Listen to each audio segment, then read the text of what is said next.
Well, it's lots of fun. It's here in the Casimir. Well, I've never been before in my life, actually, and having mistaken it for the Casimir Garden and confused many people on the way. Yes, it's full of good folk dressed in the variety of different strange ways, zombies, werewolves and the like. I've not seen a werewolf yet, but then it's not yet dark and the moon isn't up. But we're having fun doing panels on horror films and literature. Later we've got Lawrence Harvey, the human centipede, Mr. Number 2, who got himself cut by 4 minutes by the British Film Censor, but he's here in full today. Get yourselves here right now.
But yeah, I mean, Crossed as a series, I know it's groundbreaking as far as I'm concerned, because it's the first time I've read a comic where people die, and you don't want them to die because effectively the things that happen to them are so horrible. And you're reading it, and it's like, oh, they have to get away because this is what's going to happen on the next page. It's the most disgusting double-page spread I've ever seen.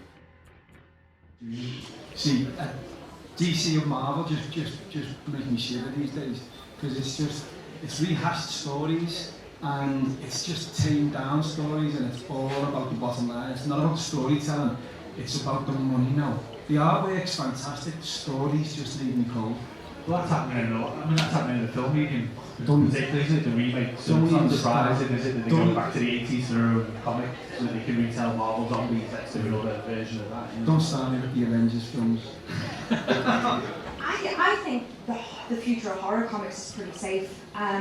I used to read a lot of like creepy and eerie and stuff like that when I get it in my shop, and I check it out and I loved it, but it did very little for me. It's very dated in a brilliant way, but it's not scary anymore. And now people watch and read horror books and watch horror films for one reason, to be scared. And I sat there in daylight reading Death Head and another one called Harrow County, and sitting there and genuinely feeling unshaken when I like shaking up, not shaken. And and just thinking, I don't feel right, and that's just from looking at pictures on a piece of paper. This is what you do on your lunchtime. Really enjoyed myself so far. The first panel was great about comics, and I've obviously just been on a panel with Barbie Wilde and Ramsey Campbell talking about horror literature and things like that. And we've got panels later on, Hellraiser panel later on coming up.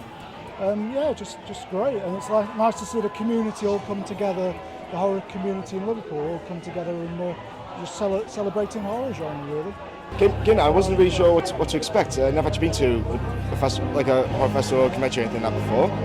But been really enjoying it. Having a good look around, loving everything I'm seeing, and really enjoying like the panels and everything, all the things they have to say. Just having a fantastic time here today. First horror fest I've ever been to, and I've really liked it. There's been people from like Hellraiser and the Human Centipede. I've not really seen the Human Centipede, but it's really nice to meet the people, and it's been different from like other conventions I've been to, like tattoo conventions and stuff like that, so it's really good. Yeah, I hope it grows, so like next year it gets bigger so I can come back again. Oh, it's bin wonderful meeting my Liverpool Pudlian fans. It's been great, and it was really cool doing a literary panel with one of my heroes, Ramsey Campbell, and one of my friends, Paul Kane, who's a wonderful writer as well. And it's been great.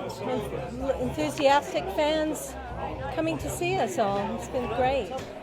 With the festivals, I think it's great to celebrate horror. I think it's in many ways an ignored genre. Certainly big publishers, big movie companies aren't. That's why they're doing remakes. They don't want to lose money. But it's a genre that should have more respect than it does, in my opinion. And I want to thank Uncle Frank Productions for putting this on because they've done a wonderful job.